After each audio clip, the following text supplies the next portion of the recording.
Hi, I'm David. Have you ever heard yourself thinking, gosh, I can't change? Or somebody you're interacting with, somebody you're intimate with or close with, you think, gosh, he'll just never change? Or we're in a set of circumstances that we just can't do anything about. Well, the truth is some circumstances we can't change, but there are sometimes some things that we can do to make things change and when to work through them. But the change process is really a very difficult one and one that we really have to be able to understand where we are in the process to be able to make change work as well as it can. Let me illustrate it this way. If we have a status quo that, and I'm going to put a U down here, that is unhealthy, we have come to the point where we think, gosh, this just isn't where I want to be in life. I want to be healthier. I want to have a healthier way of living and thinking about.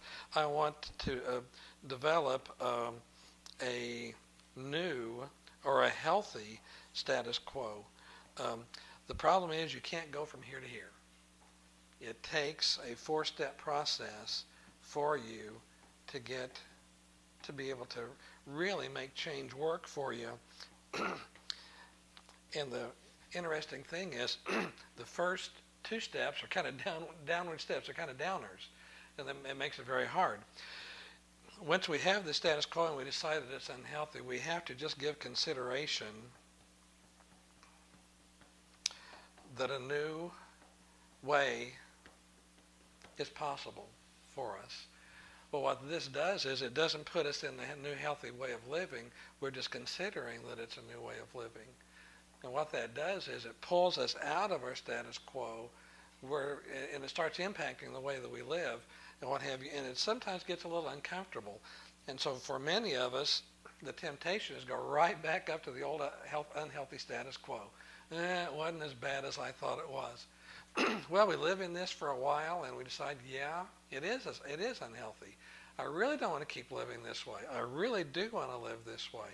Well, not only do I consider, but I have to be able to commit to this new way.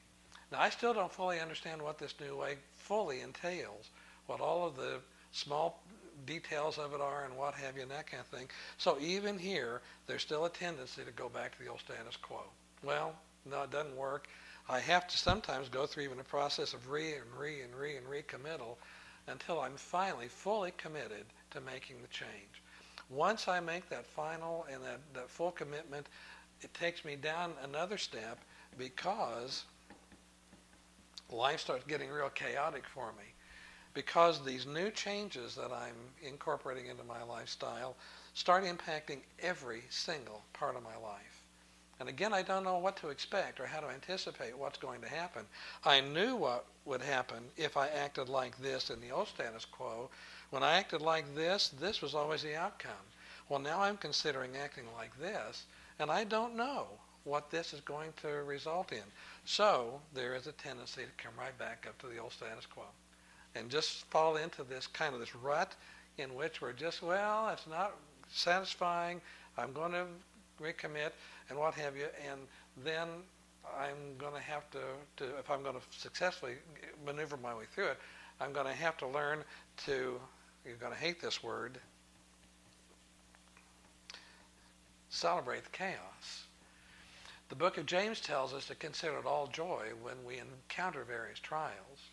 And what James is telling his reader is that when we have various trials, if we can consider them as causes for joy or celebrate those as signs of growth, then we can put up with them and we can persevere through the chaos. Once we've learned to do that and really celebrate in a great way, that moves us, kicks us up into the next phase, which is the integration phase,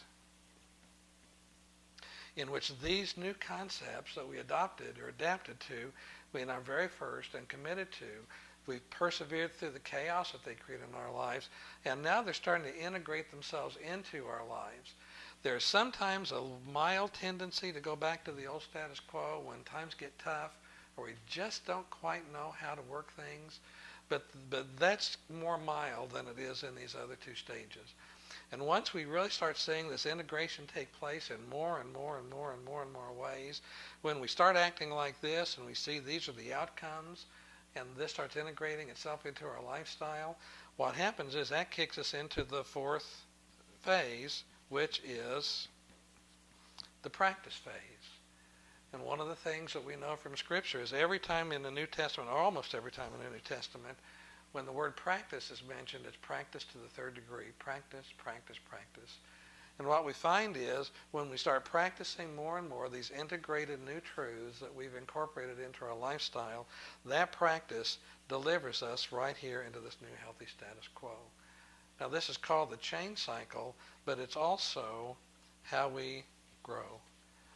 So I hope that if there are some places in your life where you know you need to grow, and you know that it may be costly at first, most growth is costly. You know it's going to be a little bit costly at first. I hope that you'll persevere through all of that. You'll find ways to celebrate, sometimes even some uncomfortable times, so that as it integrates itself into your lifestyle and what have you, you can come to this really new, wonderful, healthy balance of better living.